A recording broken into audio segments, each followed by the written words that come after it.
So welcome everyone that's joining us today on our webinar on free training on inclusive technology for students.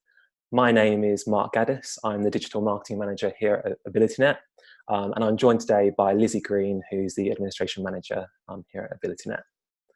Thank you for joining us live. This webinar looks to be at the most about an hour. It will include a Q&A session, and yes, just a really big welcome from myself and Lizi.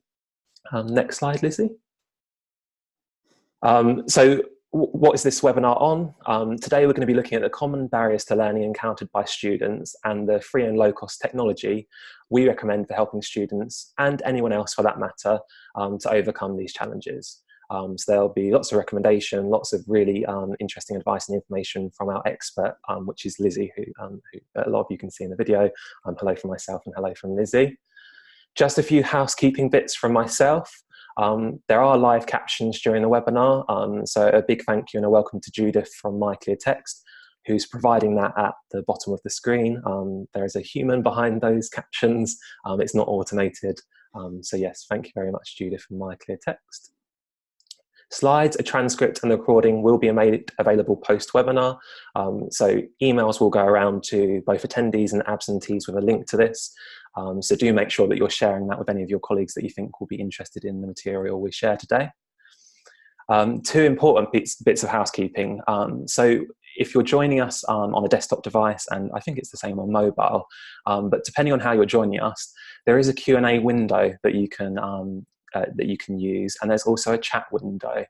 The distinction we want to make is just that the Q&A window is to ask questions. So as I said, there's a Q&A section at the end of this webinar, and just very important that you are asking questions that you want Lizi to answer in that window, because I can make sure that I share that with you. Chat is just more for general chat, so perhaps you want to chat amongst yourselves, introduce yourselves, or potentially you have a query. So I know somebody said, how can we read a log of the chat? That we can make a log of the chat available to you after, but we will also be doing a follow-up blog post, just responding to any of the questions that we've received today. And the last bit from me is just to mention that there's a feedback form which will be presented post-webinar, that you can also use to ask any follow-up questions, and also just give us a bit of feedback about how we've done on this webinar. So next slide, Lizi. So what we want to do is we want to start with a poll. So the reason for doing this is just to make sure the technology is working, but also because it's really important for us to know, and for Lizi to know particularly, a bit about who we've got on this webinar. Obviously there's a fair few of you. We had over 300 people register for this webinar, so we know it's going to be very popular. So what I'm going to do now is I'm just going to launch a poll. Now, depending on how you've joined the webinar, you may not see this. So just to clarify, if you can't see something up on your screen now, it may just be because of how you've chosen to join the webinar. But if you can see that on screen, I'm just asking you to tell us a bit more about who you are. So are you perhaps a disability advisor, a member of a student services team, an occupational therapist, an assistive technologist, a teacher, a library staff member, a student, or perhaps you don't fit any of those categories easily, please just put a message in the chat window, just so we get an idea of who is on this call. I can see about 69% of you have voted, so I'm just going to give it a couple more seconds. Great. And now I'm just going to end the poll, and I'm just going to share the results. So just for Lizi to know, as much as anyone on this webinar, disability advisor was the largest category. So we've got 26% of people on this webinar are disability advisors, but the spread is actually quite even.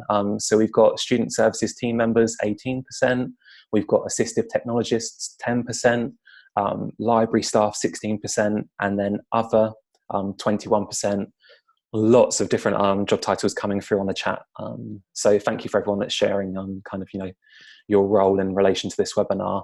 Sounds like you've got a lot of different people on this webinar, Lizi, so I know that you're catering to a lot of different people, and I know that we've got a lot of different content. So yeah, I think it should be a very good webinar. And I am now going to hand over to you to start the actual content of this. Great, thank you, Mark. Okay, so I'm just going to start by giving everybody a little bit of information about AbilityNet, who we are and what we do. So we're a technology charity and we provide a range of free and paid for services. And our overall goal is removing barriers to inclusion in a digital world. So we want everyone to be on a kind of level playing field, so to speak. So we do that in lots of different ways, but we keep up to date with the latest apps and assistive technologies. And that allows us to give our advice and information out in lots of sources like this webinar, for instance. So we understand that higher education and student services teams have kind of unique needs to the institution. And you probably will need some tailored solutions for your needs, but this session is just aiming to give an overview of things that just might broadly be able to start helping your students in your institutions or whoever it is that you're here. So it's really good to see a mix of people, and hopefully there'll be something for everybody in this webinar. So obviously sharing knowledge is a key thing for us. It's all well and good the technology being out there, but if no one knows that it's there, then no one's going to be able to use it. So sharing our knowledge is a real key thing. We have a range of different ways of doing that. We have on our website fact sheets and blogs, which I'll be talking about a little bit later on in the webinar, pointing you in the direction of some of those that are really good. We also have My Computer My Way, which is our online kind of portal of looking at built-in tools that are already on your PC or your tablet or your laptop or whatever piece of software that you're running. It's about all the things that are already built into those and how you access those things. We also have bespoke training courses for students and academics and staff, which we'll talk about a little bit later on. And then we also hold a lot of disability and technology related events, such as our Tech for Good Awards that are happening in July this year. The finalists have just been announced on that, and the TechShare Pro event that we do later on in the year. And I just add to that, like as I think Lizzie mentioned, we are a charity. So this webinar is just an example of one of the kind of free resources and the free things that we offer, which I know that is the next thing you're coming on. Yep. So we have the free fact sheets on our website that are available to download. There's loads of different sort of disabilities covered in those.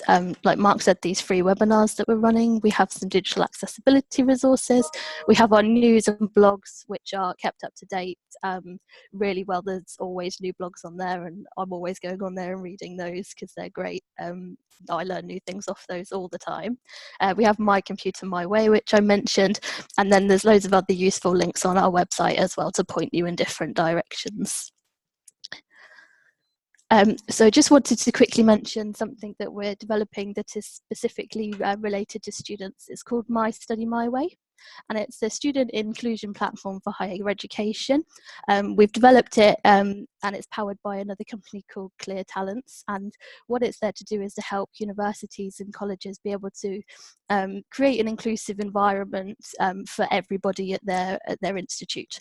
So what My Study My Way is a platform where students get a login themselves. They go on to the platform themselves and they fill in some questions about their needs and their disability if they have one. Once they've answered all the questions in the platform, it generates a report and it collates the data. The student gets a copy of the report, which kind of pinpoints their needs and points them in the right direction of resources to help. And the data is then collated by the university, which helps the university to develop and deliver their best practice on inclusion. So for example, if multiple students are reporting that they have the same issues, the data that's collated through My Study My Way will flag that to the institution, and then that can start a topic of conversation for them, maybe about putting something in practice generally across the board at the institution that might be able to help with that particular need that keeps popping up. Based on the feedback from My Study My Way. So if you do want more information about that, please do contact us and we can point you in the right direction of the right people to speak to for more information on that platform. Great, thanks, Lizzie. Somebody has just asked about audio keep going in and out. Okay. So I'm just wanting to make sure that everything's okay with Lizzie's connections, but also is an audio issue for anyone else? Because otherwise I can just speak to that person because it might be their own. So Lynn said it's fine for her, and Caroline said it's fine for her. A little bit for some people, so we will be aware of it. But Karen, it might be specific to how you've joined us. As it, yeah. So a few people patchy. We'll be aware of it. We'll do our best to not move our mics around too much. But Okay. yeah. Mine's connected to my headset. I'll keep my hands away from my face. that might help. But yeah, in and out intermittently is probably for a lot of people. So hopefully you can still hear us. And if not, we've got the captions from My Clear Text. So that's why we do something like that. Right. Okay, so we're going to focus on some main areas during this webinar of kind of key things that are relevant to education that we think. So we're going to start with focus, then move on to note-taking and organisation, then time management, and then we're going to have a quick look at some things that are available to help with mental health, as that's a real key issue that we recognise at AbilityNet, especially in the student population. Okay, so starting with focus. So we've just listed some of the common barriers and challenges that we've come across in our work with students and in other workshops that we've done. So the top ones of those are getting in the right frame of mind to work, being able to stay focused. A key thing is not being able to get enough done with your time. Procrastination is a huge one. Being distracted by things around you is another massive thing. And then feeling like you've generally not achieved anything at the end of your working period can also really put a downer on someone and not encourage them to do any more work or anything.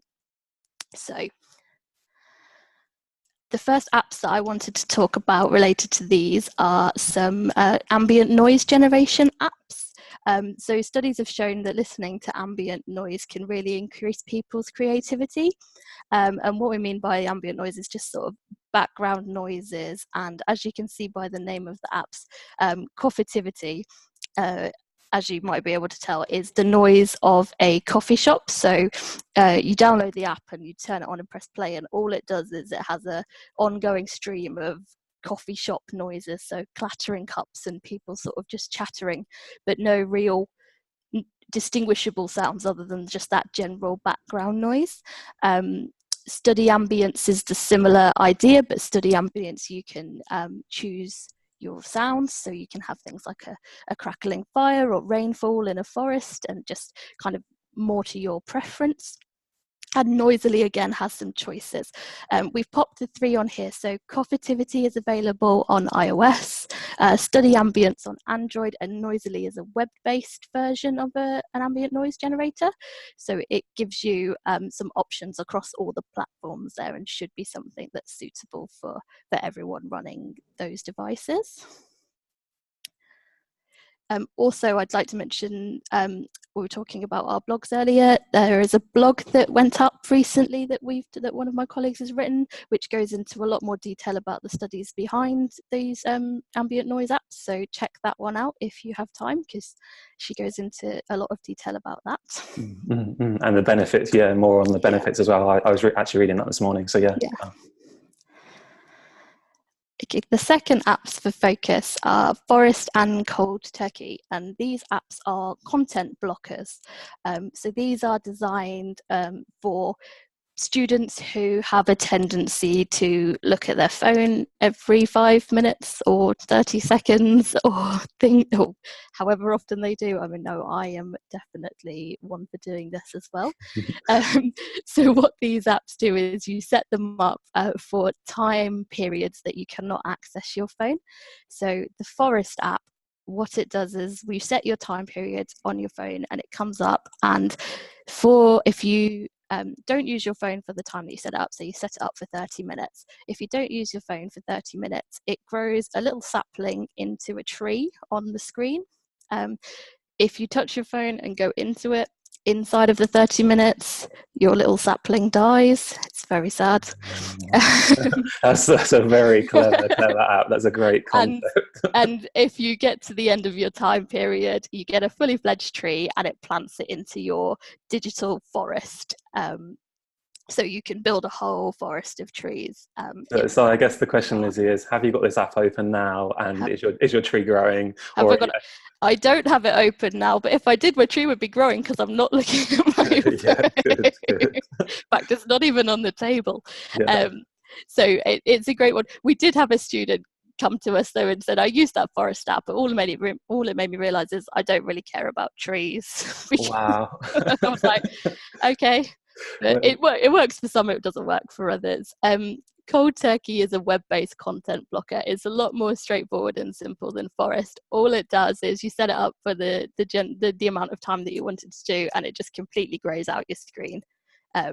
So it's not fancy, but that might suit some people more than others. They might just want that blank screen of nothing rather than something that's really kind of busy. So okay, so the third thing I want to talk about with regards to focus is actually a technique which has some apps related to it. It's called the Pomodoro technique. So it was made by an Italian man. I can never remember his name, and I can definitely not pronounce it right, so I've just stopped saying it. Okay. But the principle of the Pomodoro technique is that if you break down your working time into smaller, manageable chunks of time, you will be proven to be a lot more effective in the work that you get done. So typically, the Pomodoro technique started out at 25 minutes of working time to a 5-minute break time. It's not suitable for all of them, so as they've developed these apps, they've made it so you can change the amount of working time and break time that you can have, so it's really adaptable to your specific needs. So what the apps do is they just bring up a simple clock face which has the working time and the break time split out into different sections. So you turn on your clock and it starts ticking down your 25 minutes of working time, and when you finish that, you get a little bell ring and you can take a 5-minute break and go and talk to your friends, watch a video on YouTube, do whatever you need to do on your phone in the library, and then it will ring another bell and the timer will start again for your next 25-minute session. So typically as well, you would run 4 of the 25-minute sessions, and then when you get to the end of the 4 sessions, you would take a longer break of maybe 10-15 minutes. It just is it seems like a really simple thing, but it's something psychological in you. I've tried it myself. I was a bit skeptical at first, but I've tried it in our office on a Friday afternoon, and it does make you get so much more work done. There's just something about the mentality of only having to focus for 25 minutes that just it seems so much more manageable than if you've got to sit down and do 2 hours of work, because just the thought of 2 hours, you'll just start doing anything that you can to not even get started on it. But if you think, I've only got to go for 25 minutes or even 15, if that works better for you, Well, I think it's all about finding your preference. Yeah, and I think what's interesting about this one is I actually remember the Pomodoro technique from when I was at university, but I certainly was not aware of any apps that actually did this. So having something that kind of facilitates it and does that action for you rather than creating numerous alarms and timers and just using the basic timer, having something, people are probably weren't aware. Well, I wasn't aware that there is actually an app for this. Yes, so there's apps, and there's also worth a quick mention, there is an Alexa skill. So there's already a built-in Alexa skill. So if you say, Alexa, turn on the tomato timer, it just starts doing the countdown for you. So okay, so that's for really anyone, handy. for anyone that's got an Amazon Echo, they can be doing that when they get home this evening. Have a go. Yeah. Okay, great. So we're going to move on to note-taking and organisation now. So again, some of the common barriers and challenges that we've come across. Again, concentration is still a massive thing. Keeping up with note-taking, listening and writing at the same time can cause people some issues. Then organising your notes once you've taken them, being able to summarise your notes, and then just being able to see the screen and the board in your lectures and maybe not being able to write down all the information quick enough. So we're just going to talk through a few options that we have that may help people with those. Um, so the first thing I want to talk about is Office Lens. So as the name suggests, it's part of the Microsoft Office 365 suite. So what that does mean straight off the bat is it's really good because it's really intuitive with all the rest of the Microsoft products. So what Office Lens is a camera, but it's a kind of a more intuitive camera. It has different settings that you can set it up on. There is whiteboard mode, document mode, business card mode, and photo mode. So it kind of can change the way it takes a photo based on the medium that you're taking a photo of. So on this next slide here, I just have a little demo video of Office Lens I'm going to play. And this is using Office Lens in whiteboard mode because I really think this is where it comes into its own as a piece of software. So I'll play the video and I'm just going to talk through it while it goes. Okay. So the first thing you would do and notice in Office Lens is when it comes up in whiteboard mode, you can see on the screen, it creates this red box that finds the whiteboard that you're looking at and takes the picture.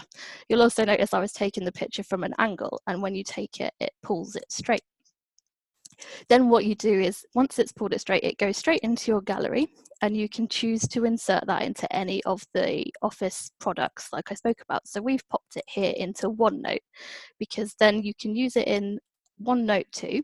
And once the photo is in there, you can start editing it. So as you can see, I'm writing text notes in the OneNote with the photo. You can do written, like handwritten notes over the top of it, which we'll do in a minute. You can do this really cool thing. So you can highlight your photo and it drops your highlighting into the photograph so it doesn't cover up any of the text that might be on the whiteboard. You can also see that the Office Lens has taken the shine off the whiteboard. The great thing about it is, I think the key thing about it is the fact that you can take that photo at a different angle and it pulls it round straight. We've often had students saying that they don't take the notes down quick enough off the whiteboard that might be in the lecture theatre, but they don't want to walk to the front of that lecture theatre and take a picture of the whiteboard, because then it becomes really obvious to their peers that they maybe haven't been able to get down the information fast enough. And the key thing that we find with students is they don't want to differentiate themselves from their peers. They don't want to be seen as being different. So the fact that you can just pull out your phone, take the picture from your seat in your lecture theatre that you're in, and get this picture that's pulled straight with no shine on it, and then just go for it and add all your own notes at a later date when you get back. So I'm just going to move on to our next slide, where we're going to talk a little bit more about some of the things that OneNote does. I'm really quickly going to go over OneNote because, again, there are a series, I think there's 2 Hack in a Box blogs that are specifically related to OneNote. It has so many really cool little tricks and neat things that it does. I could spend hours just talking about OneNote because it does so much stuff. So I'm just going to tell you about its really basic features, and then please go and look at those blogs because it will tell you about all the cool fun stuff that it does. So obviously OneNote's in the Microsoft suite again, so it's all linked in with all of those other products. And the great thing about it being in the suite is once you've got your login details for your account on Microsoft, you can access your OneNote online, on desktop, and in the app. So you could make all your notes in the lecture in the OneNote app, and then go to your laptop at home, log on to your desktop version of OneNote, and all of your notes from your lecture will be there that you wrote on the app, and then you can carry on and make those notes into something bigger or into your essay. You can see along the top bar of the desktop version and the sidebar on the online version, you can set different tab pages for different notes. So it really is just an online notebook. I guess that's why they called it OneNote. It really is what it does. So all of those tabs kind of represent the different pages that you would have inside of a handwritten notebook, but all your notes are online. It has the functions like you saw with the photo to have a drawing method, so you can draw on your notes, you can type on your notes, you can do basically whatever you want on your notes on OneNote. And it's just a great storage platform. You know where everything is. Everything's really easy to navigate. You're not losing all your bits of paper and remembering where you've put them. Everything is there, and you can basically access it anywhere that has a computer and an internet access. If you're in the library and you don't have your laptop or your smartphone with you, you could go on a library computer, log into your account and get the OneNote online and have all your notes available to you wherever you are. And just to add to Lizzie's mentioned the blogs on our website. So in the chat box, I have just put one in there. We do have a few on there, but the one that I've chosen is note-taking hacks to improve student health, mental health and well-being. Yeah. So that's a great one to start on. And actually at the bottom of that, it has a related reading section, which links to other ones on note-taking hacks for students with dyslexia. Yeah. So what we try to do in our blogs is we make sure that it's very much about disabled students and specific to them, but you'll find that a lot of the features would be beneficial to any students really. So they are worth a check out. And as I say, I've just dropped one into the chat box that you can maybe make a note of and come back to. Definitely, thanks. I will mention one fun thing that I like the OneNote does, because I'm absolutely terrible at maths. If you write a maths equation and press enter, it will solve it for you. Wow, is that too much of a cheat? is that where we're heading? I don't know how complicated it gets, because I don't do really complicated maths, so I don't know if it would solve some massive complicated maths equation. But the basic maths, it gets it. So yeah, I like that. Okay, so the next app that I'm going to talk about, this is my favourite, if I'm allowed to have a favourite. I use this myself all the time since I learned about it. So it's Google Keep. So just to offer an alternative to anybody that maybe doesn't want the Microsoft options. Obviously, all the students with ac.uk email addresses are entitled to the free student copy of Office 365, which includes OneNote, just to mention that. I'm sure you all already know, but if you don't, that's a cool piece of information that I don't think gets massively advertised outside of maybe the institutes. So Google Keep, I call it the digital post-it note. So again, I've got a little demo video here of some of the things that Keep can do. So I'll play that and I'll talk over it as we go. So Google Keep, you'll see as soon as I open it, it's a note-taking app, but it lays them out in a completely different way to OneNote. So you have the ability to do lists like we're demoing on here. The great thing about the lists is you can share them with other people that have Google accounts. So that's really great for students. Maybe if you lived in a share house, you could write your shopping list, you can share it with all your housemates. And the good thing about the list is the little boxes next to the side of the things that we're writing on there. Once you click them, it ticks them off and it actually puts them to the bottom of the list and crosses them out, so you can clearly see that it's been done. So yeah, it's great for sharing, maybe even projects. You see there, you tick it off and it's gone into the completed items. You can flip it back up again. The great thing about Google Keep is it has time reminders, but it also has location-based reminders. So you can see now an example. So it uses Google Maps to set location-based reminders. So in this list, because it's a shopping list, I am setting the location to be a Tesco's, and what it will do is, as long as you've got your notifications turned on your smartphone, as soon as you get into the vicinity of the location that you've set it to, it'll ping you a little reminder that will bring up your shopping list and you'll remember, oh, I meant to do that. It's also great for students. You can pop into the library if you need to go get a book for the library, but you walk past the library all the time, set yourself a little reminder for the library, just pings up that you need to go and collect the book. So the demo now is of voice recorded notes. So as you can see, I just did a little demo of the voice recording. The great thing about Keep is, as well as keeping the voice recording there, it also translates it into text. So it transcribes anything that you record into there into text for you as well. So it's editable. You can also pop picture notes in there like we're doing now, and it will just, you can take the pictures from your phone and add them in, or you can take pictures on the app and add them in. Again, like with the OneNote, you can annotate over the top of those apps as you want. You can see there on some examples, some people have been drawing some pictures in the notes on OneNote as well. Google Keep. So I would say the difference for me between OneNote and Google Keep is for your short notes, the little reminder things that you want to do. OneNote is probably more suited to your long lecture notes. I don't know how people would feel about popping all of their lecture notes onto this this way, to have them laid out in those little boxes. It might not work for them, but it might work for them. But what you can do once you've, if you do decide to pop all your lecture notes, is you can pop what they call labels onto each note. So you can create a set of labels. They could maybe be home, they could be uni. You could set labels for each of your lectures. And then you can categorize all of your notes into those labels. Once you have all your labels set up, when you select a label, it will just bring up all of the notes that are in that label and gets rid of everything else in there.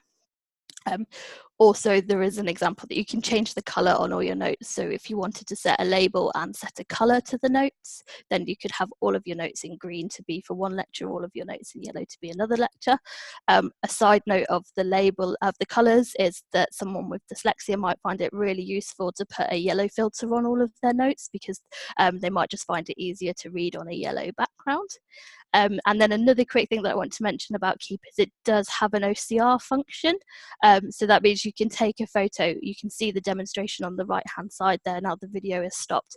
I took a photo of one of our AbilityNet flyers, and it has pulled all the text into editable text underneath that. And it has also given you a link to the website that it picked up off of that as well. So then you can link straight through to the website, which is another really cool thing that it does. So It sounds like a great app, and I can see why it's your favourite. Yeah. I particularly like the bit about the location reminders, because as you say, for a student, like perhaps they're in a lecture and a lecturer mentions a book that everyone in the class should read, having that ability to just drop it in and know that next time they go to the library they get a nice reminder. And I know anecdotally we had somebody in the office, Alex, who's our advice and information officer, and he told the story of how his wife, she was scolding him for not getting flowers for him for whatever celebration they recently had, and he used Google Keep to put a reminder and said, next time at the shops must get flowers. Yeah. So again, I think we're making sure that we're telling you the student side of this, but I know that whenever I hear Lizzie talk about these apps, I think to myself, gosh, I should really be using half of these myself. So I can see why it's your favorite, Lizzie. Yes. Okay. Okay, so we're just going to move on to a couple of apps about time management. I think that Google Keep definitely kind of crosses these barriers here. Obviously, with the reminders and the location reminders, you can definitely use that in the time management kind of arena as well. But just some of the common barriers that came up in time management is being able to prioritize, being able to wake up in the morning, forgetting to get things done, just getting too tired, again, procrastination, and then just feeling completely overwhelmed by the amount of work that you need to do and not even knowing where to start. So I'm just going to talk quickly about two apps, and then I have a demo of one of them. So I'm actually going to first talk about Alarm Me Sleep If You Can. Now my colleague described this, and I've never had anyone describe it in a better way, and he called it the most annoying alarm clock you'll ever need in your life, which is accurate. So Alarm Me is a very kind of simple idea that they've developed, but it really, really works. So what you do is you set your alarm at night, and you set what they call as missions. So you have to set yourself a mission. So these can be anything from, there's one where you have to scan a barcode or something. There's maths puzzles. There's taking a picture and replicating it. And whatever you set as your mission, you have to do again in the morning or whenever you set your alarm to go off to turn the alarm off. So for example, before you go to bed, you take a picture of your sink in the bathroom. When you wake up, your alarm starts going off. It's really loud. It's really annoying. It gets louder. You can't snooze it. But what you have to do to turn the alarm off is go back into the bathroom and take exactly the same picture of your sink that you took the night before. Again, a great concept for an app. Yes. It's very sensitive on accuracy. So if you're not like great at taking pictures, and maybe you're not concentrating when you get up in the morning and you're a bit fuzzy, maybe don't use the photo one. The barcode one is great, and what we would recommend for the barcode one is don't take a barcode of something that's on your bedside table. You know, Yeah. don't take your makeup or your face cream or whatever. Go down to your kitchen, take a picture of the barcode on a can of baked beans. Then in the morning, you know, you've got to go down to your kitchen and take a photo of those baked beans before this alarm will stop blaring at you. Yeah, or the jug of milk, so that you know that at least Yeah, the alarm's gone off. something that's not in your bedroom, otherwise it kind of defeats the object. Something that you have to get up and go to, which is great. The maths puzzles, I've already told you I'm not great at maths. We did the simple ones at 3 o'clock in the afternoon. We couldn't solve them. And you get a time limit on the maths one, so if you're thinking about it for too long, it'll be like no, and it will give you a new one, and then you just, if you're good at maths, then go for it. But I'm not good at maths, so Stick to the barcode one, I Lizzie. wouldn't recommend it. Yeah, the barcode one worked fine. Yeah. It did the job, and it did what it needed to do. But I know when I was a student, I was a prime candidate for turning off my alarm, rolling over, going back to sleep, and missing my lecture. Yeah. I did it more than once. I'm ashamed to admit I did it more than once. Yeah. So it's great for that, because it actually encourages you to get up and about. And then for people as well that really do genuinely struggle to get up in the morning for maybe because of condition that they have or something, it's just that extra incentive to get up and to get out. So yeah, give it a try if you want to, but be warned, most annoying alarm clock you'll ever need. And then I just want to talk about Swipes. So Swipes is a list making app, but we decided to include it on here, even though Google Keep has its list making ability, which is great. We decided to include Swipes as it's a much simpler, easy to use platform, and it just makes lists. It does what it says on the tin, just lists, and that might be beneficial for some students. For example, students with autism or that have sensory problems might not like the idea of having all of those kind of post-it notes that could look quite busy if you've got a lot of things going on your screen, and it just might not suit them. So I'm going to show you a little video of how Swipes works. And just talk to you about it a little bit more over it. So it's a really simple app. So you go onto the app and you look at it and you press the little plus button in the bottom corner there, and you start to make your list. So you just type in whatever you need to type on your list and create them. You can do multiple lists if you want, and they all come up onto the now section of your list. As the name would suggest, what you need to do is once you've completed one of your tasks, you need to swipe it away. So as you can see, if you swipe it to the right, it comes up with that little green tick and it's completed, and it moves it onto the next page of the screen, which if you swipe across, and it comes up with your done list. But what you can do is, if you're not ready to do something at that particular point in time, you can swipe it to the left and you can set a reminder for a time of day or a specific date that it will give you a reminder that you needed to do that something on your list, and it comes up later. Then when you've swiped all your list, you get an all done for now. It gives a really satisfying little trumpet like jingle, which is like oddly satisfying that you're complete for now. And then it will just remind you to do your list again. It will come up with the reminder for the one that you set maybe for this evening or for tomorrow, and then that goes back onto the to be done section of the list when the time comes, and then again you can do it then and swipe it off to the right if you're ready, or you can set it again that you're still not ready to do it. So it's just really simple, really easy to use, but it's going to be a lot more helpful for some people over others if all they want is the functionality to be able to list what it is that they need to do and help their organisation in that way. So that one is Swipes. Okay, so I really briefly we want to talk about some apps for mental health. Mental health is a really key topic. It's constantly in the media, especially with regards to students, and we're really aware of that at AbilityNet, and we see a lot of students with mental health issues of all sorts of forms. So it's things of, feelings of being overwhelmed, lack of motivation, anxiety, depression. It's also things for new students, such as being alone in a new environment, not necessarily linked to actual diagnosed anxiety and depression, but it can, it's a real big change for students when they go to university and they're suddenly just on their own without their parents or their family or their friends necessarily, and then just them having access to support as well. So we do mention that just by no means are we saying that these mental health apps are a solution to the problem, and we're also not saying that they're going to take over from actual kind of human advice and care. But what they could do is be able give someone the ability to start a conversation. Someone that maybe wouldn't talk about it at all might be able to use one of these apps and just start to help them enough to give them the confidence to then carry on and get some help from elsewhere. So that's really what we're trying to kind of get across to people, that these just might be a start point to be able to start talking about things. So I'm just going to run through a few. There are hundreds and hundreds of mental health apps. They all do sort of similar things. Some of them are slightly different. So I'm just going to talk about a few that we'd like to point out. But again, it's a real kind of, I think there are so many because it's such a kind of individual thing.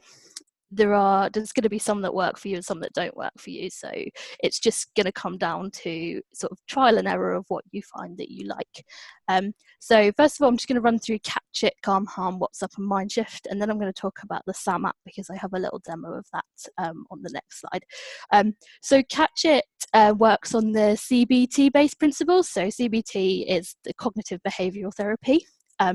So it's the CBT principles, but generally around well-being and mental health in general. It has lots of kind of little breathing exercises and kind of calming tips and stuff in it. Just lots of things that you can just try and do, just sort of self-help and sort of bring in some mindfulness ideas.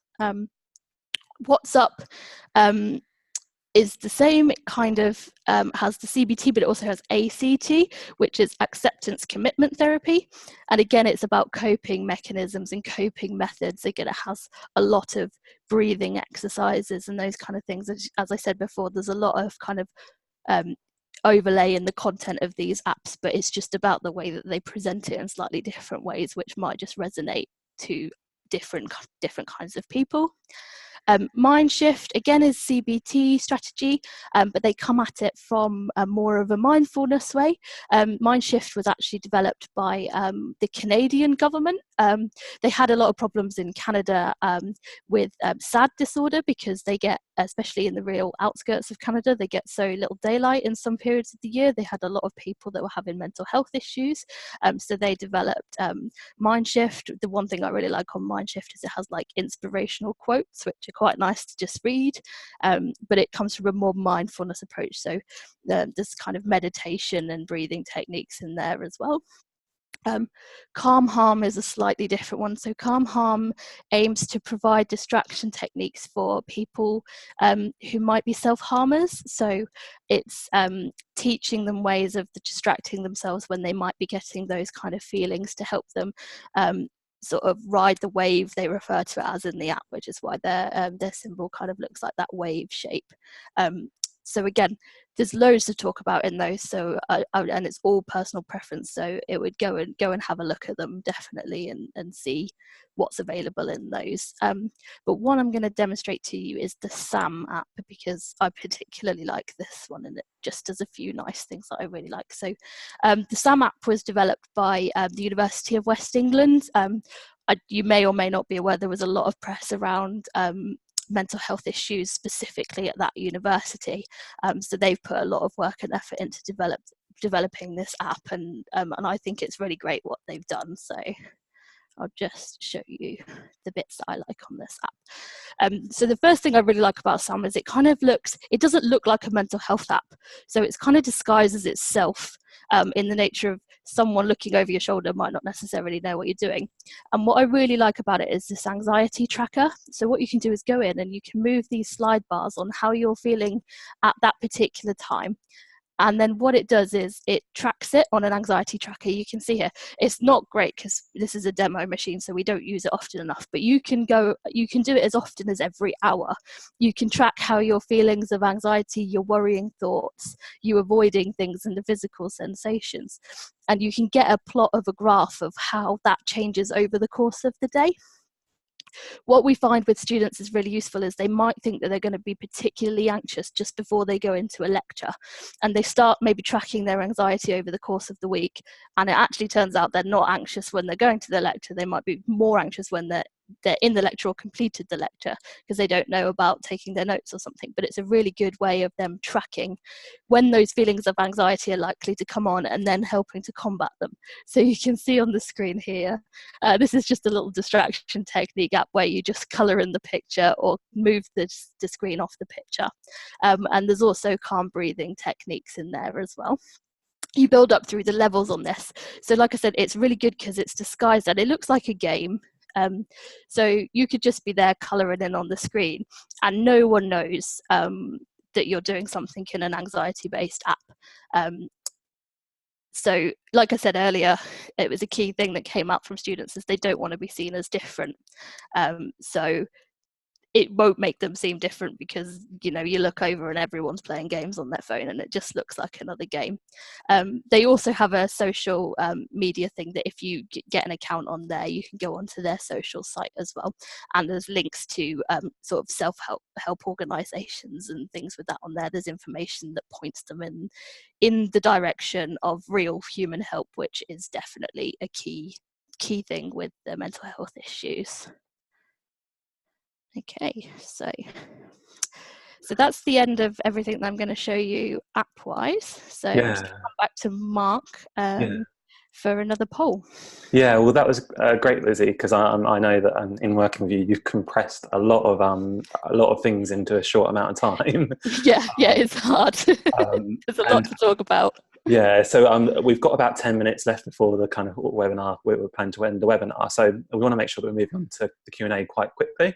But we do have another poll that we want to run just to get some kind of thoughts from you before we go to that. Just a few things. So after this poll, there is a Q&A. So I know that there's been a few questions in the chat box. If you can make sure if you've got a question that you want to be answered, that you're putting that in the Q&A box now. Just because what we'll do is any questions that we don't get around to answering, I'll make sure that I connect with Lizzie, and we'll make sure that we answer them in a follow-up post on our website. But I guess just before we even start the poll, I want to ask you a question, Lizzie, my own question. Yep. You've explained a lot, and you obviously talked about a lot of apps, and it's really interesting to hear you make the connection between apps and students, and particularly students with specific needs and specific, for disabled students. I already know the answer to this, but I guess for the wider audience out there, where does that expertise come from? I'm hoping you could just talk a bit about our assessors. Yeah, so we also we run DSA needs assessments at AbilityNet. We have 9 centres across the country. So along with those guys, I've done a lot of work just with learning about all these apps when we decided it was something that we wanted to go into. We have a lot of kind of workshop groups where we all come together and we share our knowledge about what we found, and we do practical demos of those things in practice. So my involvement came from the fact that I was just super interested. You probably thought from the beginning of this presentation, my job title as administration manager doesn't necessarily resonate to that, but it was just a super interest. And AbilityNet as well, we have over 250 volunteers across the country that go out and do in-house help for disabled and elderly people. And about 3 months after I started working for AbilityNet as a member of staff, I joined up to be a volunteer as well. So I go out on the visits to people as well. So my knowledge of apps has come from kind of personal wanting to learn. So when I do go out and do those visits, I have things to show people when I do the home visits that like are kind of life-changing to those people who might as well as being elderly and disabled. There's a lot of isolation and things out there. So yeah, that's where it's come from. No, that's great. Yeah, and I think I was listening and thinking, oh, that would be a question that I would ask if I was in the audience, because I think it's good to know. We're recommending these apps, and great to hear Lizzie showing her preference for them and her enthusiasm for some of her favourites. And yeah, just so everyone's aware, actually a lot of these come from one-to-one, needs assessments and one-to-one relationships where we're actually working with an individual student. So a lot of these apps can, and a lot of the suggestions, this is just the tip of the iceberg. A lot of the apps that we suggest, we are making tailored kind of suggestions, and these are the ones that eventually float to the top of the kind of most popular. And a real key thing to us that came out really early on in us starting to do these sessions were people were really keen to have stuff that was reliable. A lot of disability advisors and university staff said to us, we wouldn't be keen to maybe necessarily recommend stuff to students that's maybe going to disappear in 6 months, 6 weeks, because it doesn't get the funding or whatever, and then the student come to us and say, you told me about this app and I put my whole life on it and now it doesn't work. So we were really kind of keen to stick with kind of the big names, the reliable apps, the things that have been around for a while and have got good reviews and things, just to kind of give that kind of reassurance. Like, we can never say that something's not going to disappear, but we try really hard to recommend sort of reliable things. Great. Thanks, Lizzie. So yeah, I'm looking at the time. I'm gonna move on, and I'm just gonna launch another poll. So again, anyone, depending on how you joined us, you might not actually see this on your screen. It works best for people that have joined us on a desktop device. But we just want to get first a bit of feedback. Have you found the information shared on this webinar useful? We're hoping to get a lot of people saying yes, but obviously if no, you might have a particular thing that you were expecting us to cover today. Please do, put a message in the chat box or a query on the Q&A. And also, do you feel this information on this webinar would be of interest to your colleagues and your connections? So, you potentially joined, we've got a sense of who you are, but actually, what about the people that you're connected to? Do you think they would have benefited from this? And I'm not going to make that linger because we've already had very responsive. We've had 75% of people who have voted who are on the webinar, now up to 76. So I am going to end the poll. And Lizzie, I'm pleased to give you some feedback that 100% of people have voted that they found the information shared on this webinar useful, and 100% of people have said they think the information would be of interest to their colleagues and connections. Oh, so, great. Good news. Yes, that's a start. Well done to you for what you've prepared. But we're not done yet, because I'm going to stop sharing and I'm going to ask Lizzie just to move on to the next slide. So one thing that we do want to highlight just towards the end of this webinar is just about our tech demo days. So what we've actually condensed for you here is a very short session, an online session, a virtual session of something that we actually deliver at universities and colleges in person. We deliver tech demo days. These are fun, friendly, interactive events which are delivered as standalone sessions, where again, we do something similar to today, but obviously the difference between 40 minutes and actually having a few hours with somebody like Lizzie is actually you're able to cover a lot more. We're able to cater what we deliver a lot more to what is within, what are the specific needs of an institution. So they're a great opportunity. We can look at things such as, specific needs for physical impairments, hearing impairments, visual impairments, etc. And we can not only look at apps, we can look at Microsoft Learning tools, browser extensions, plugins and add-ons, inbuilt accessibility features, and just general tools and tips that might help you champion inclusivity and accessibility within your organisation. So there is just a little note on that. Obviously, if you're completing the post webinar feedback, you might want to show your interest in one of those. But yeah, just to kind of connect the dots for us, that is, this was a bit of a sample of what is usually a much longer in-person session. And I think if we go to the next slide, Lizzie, I think what we should do is just try and find a bit of time to answer some questions. We've had quite a few come through. So as I said already, I don't think we'll get around to answering all of these, but sincerely, any that have come through, I will share with Lizzie, and we'll try and do a follow-up post shortly after this webinar, in the coming days or weeks, that just answer some of the questions. So I'm going to jump right in, Lizzie, Sure. and some of these I already know the answer to. So some of these will be short answers from yourself. But I'm going to try and pronounce his name. Iklas has asked, which of those apps are free? So all of them on some platforms. It's easier to tell you about the ones that aren't free. So the Forest app is not free on iOS. It is free on Android. There is a sort of workaround. The company that developed Forest also developed a sister app called Flora, which is meant for group working but can be used as a single user. You can download Flora on iOS for free, but not Forest. I'm not sure why. So Forest on iOS is $1.99. Everything else is free, but like I mentioned when I was going through it, the Microsoft OneNote, you'd have to have the Office 365 package to get the full capability out of OneNote. Everything else is free. Great, thanks, Lizzie.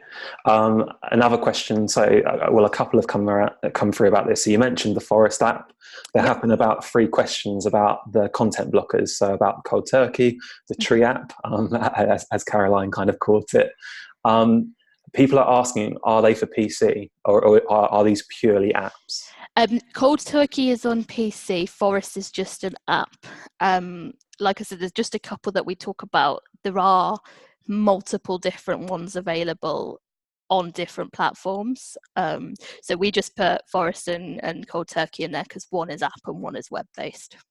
Yeah, great, thank you. Let me just scroll through. Somebody's asked about Google Keep. Can it be, so Jeremy's asked, can Google Keep be used to transcribe live lectures?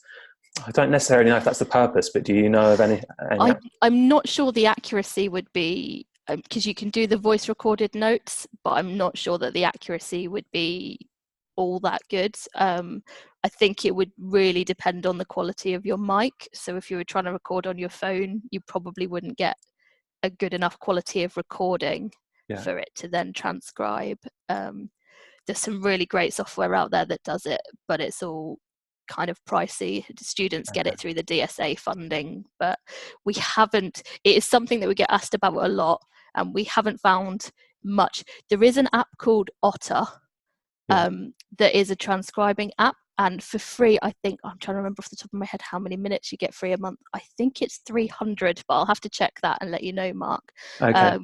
You get an amount of free minutes of recording, and that is a transcription app.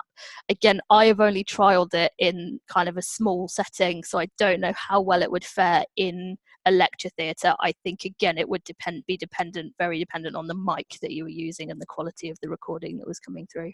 Yeah, and I'm imagining as well there are probably some apps that we might recommend that aren't with this purpose in mind, but that would essentially give you the same output. So it might be that we can actually recommend when we do the follow-up post on our website some of those kind of apps. Yeah, definitely. Okay.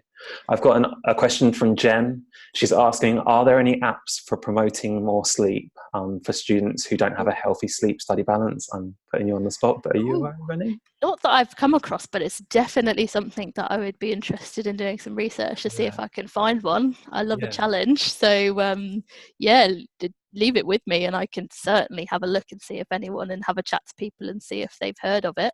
Yeah, and obviously we have our network of assessors that we can obviously go back to review these questions. So that's good. Okay. This is quite an interesting one, an appropriate one. So Howard's asked about the SAM app. And again, this is only if you know, but again, if not, we'll follow up in the follow-up post on our website. Does the SAM app, do you know if it signposts towards local human help? I'm presuming location services are turned on. I don't know if it goes to local or if it goes to more national help. I know that it definitely signposts to human help, but I would need to check in the app maybe, with the locations turned on as to whether it goes locally. Great. I'm going to just have another look.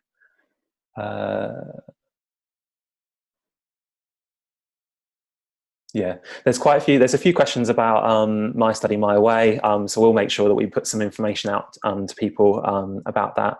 I'm just asking, I think people are interested in a bit more information about that, so we'll make sure those are asked. Lots of questions about the app, so just to reiterate what Lizzie said, a lot of them are free, but some of them, it depends what platform you're on. People are asking about tech demo days, so it's great to see that some people are actually interested in those. And if you have asked a particular question about tech demo days, we'll make sure we come back to you. And yeah, there's some other great ones, but I'm aware of the time and aware that we've probably got attendees that are probably moving into the next meeting at 2:00. So what I'm going to do is I'm going to stop there. I'm going to really thank Lizi because it was great to have her on the webinar, and I learned something, so I'm sure there's other people on the webinar that have learned something, and we'll be taking this back to their colleagues. And I also just want to thank all our attendees and just say thank you for joining us for this hour. As I said, feedback forms will be sent around, so that can include any questions that that you want to ask us, and if any comments about future webinars you'd like us to run. And again, anyone that's on the webinar, slides, transcripts, and the recording will be made available post-webinar. So yeah, look out for emails from us in the coming days and early next week, just with that content that we're more than happy and would encourage you to share.